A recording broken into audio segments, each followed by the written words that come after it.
tabling of the budget is one of government's most important functions.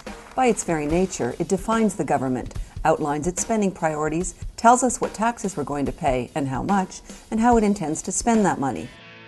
Billions of dollars are at stake, ideally as many dollars coming in as are going out.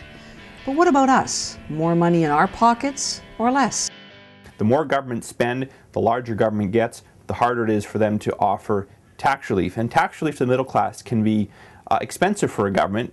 They're giving up revenue, they're actually returning that money to Canadians, but it means they have to find savings elsewhere. If they've gone on a spending binge, it's harder to do that. And politicians, I think, by their nature, try to avoid tough decisions when an easy one will do.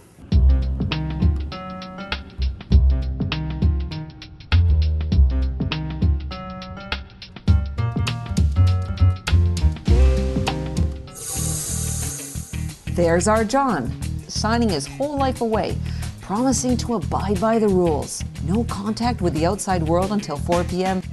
Don't forget to turn in your cell phone. Can you imagine all those reporters and experts going into withdrawal without their cell phones and Blackberries? And finally, John breaks through.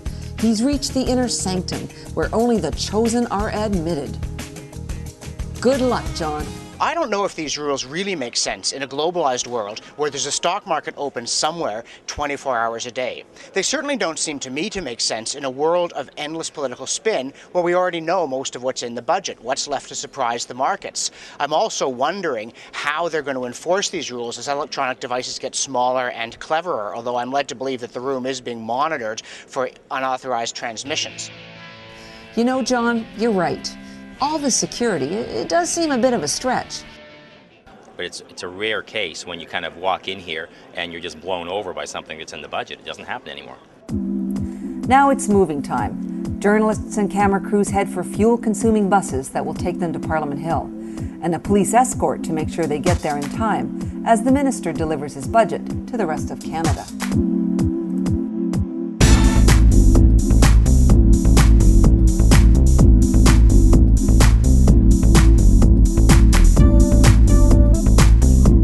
It's this circus environment that produces what most people see on the television news, their main source of information about public policy.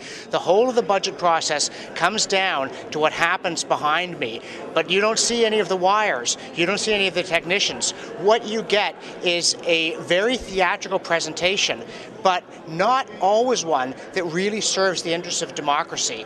You want to be an informed citizen. You want to understand the process whereby information reaches you so you can make a judgment about the kind of information you're getting. It may not be the most fun in the world, especially when it comes to a budget, but it's important to do it because this is about billions of your dollars, and after all, it's your government.